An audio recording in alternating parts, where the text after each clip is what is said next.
sitailaani nchi tena baada ya hayo kwa sababu ya wanadamu. Maana mawazo ya moyo wa mwanadamu ni mabaya tangu ujana wake. Wala sitapiga tena baada ya hayo kila kilicho hai kama nilivyofanya muda inji idumupo, majira ya kupanda na mavuno, wakati wa baridi na wakati wa hari, wakati wa kaskazi na wakati wa kusi, mchana na usiku havitakoma. Na Mungu alibariki neno lake. Nuhu alimtolea Mungu dhabihu zake kutokana na rasilimali za Mungu. Na hizo rasilimali zimetajwa hapo ya kwamba ni vitu vilivyo visavi. Iwe ni wanyama, itokoane na wanyama walio wasavi, iwe ni ndege, kwa sababu sisi wote tuna mali.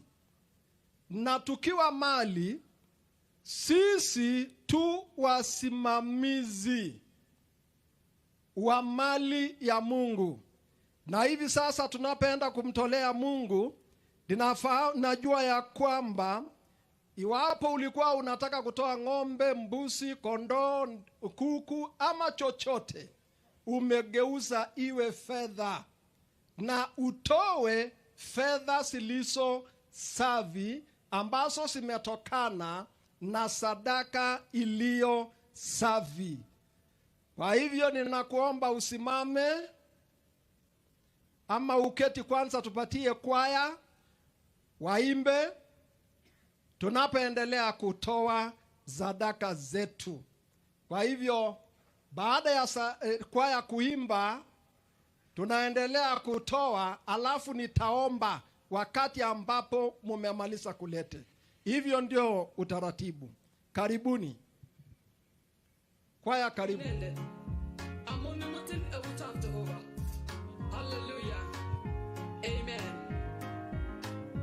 Basi asha sendeni kila mahali, mwanze kuchukua sadaka. Asante. Kila mahali, na ukiona asha tumekupita, unamwambia usinipite. Asante.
Hallelujah.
Omba mchana wa leo, kila mlima inayosimama mbele ya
napompatia Mungu sadaka. Na kwa hivyo wanapokuja, ningependa nimuite mwambie sio wewe.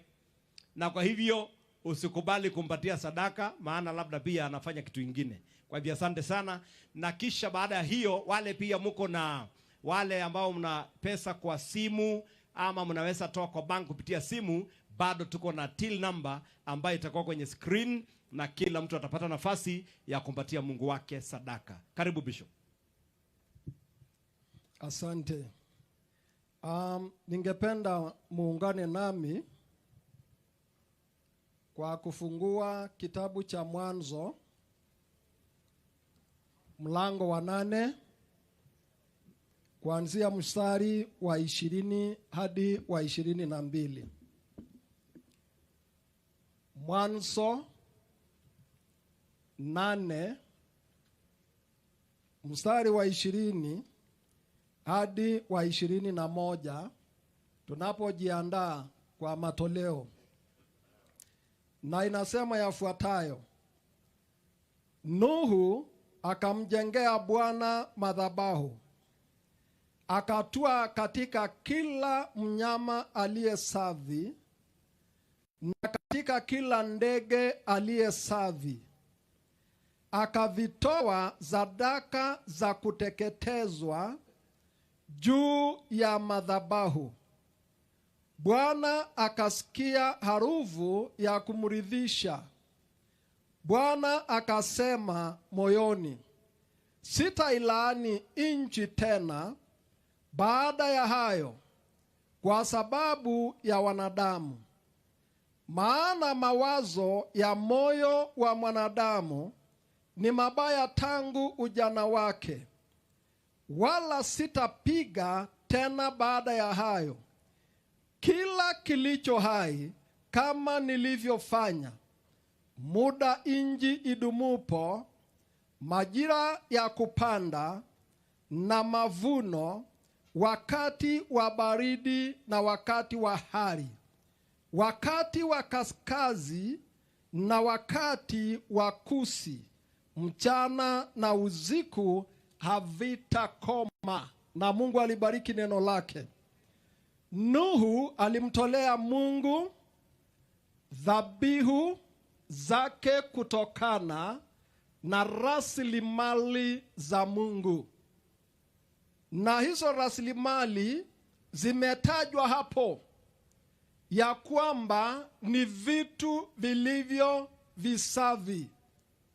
Iwe ni wanyama, itokane na wanyama walio wasafi, iwe ni ndege, kwa sababu sisi wote tuna mali.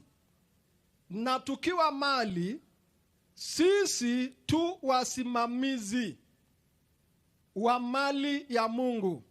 Na hivi sasa tunapoenda kumtolea Mungu, najua ya kwamba iwapo ulikuwa unataka kutoa ng'ombe, mbuzi, kondoo, kuku ama chochote, umegeuza iwe fedha, na utowe fedha zilizo safi ambazo zimetokana na sadaka iliyo safi. Kwa hivyo ninakuomba usimame ama uketi kwanza, tupatie kwaya waimbe tunapoendelea kutoa sadaka zetu. Kwa hivyo baada ya kwaya kuimba, tunaendelea kutoa, alafu nitaomba wakati ambapo mumemaliza kulete. Hivyo ndio utaratibu. Karibuni kwaya, karibu.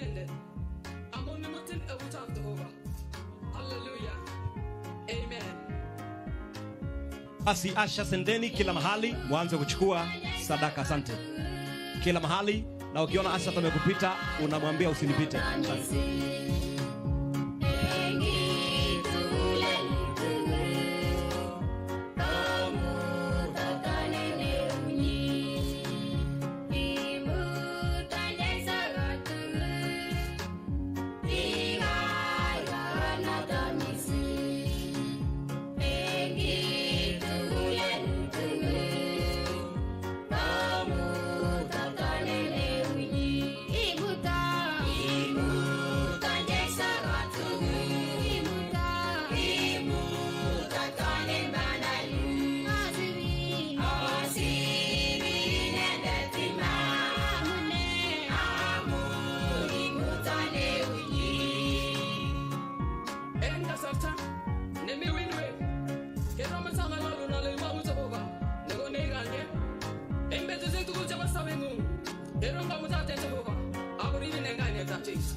Hallelujah.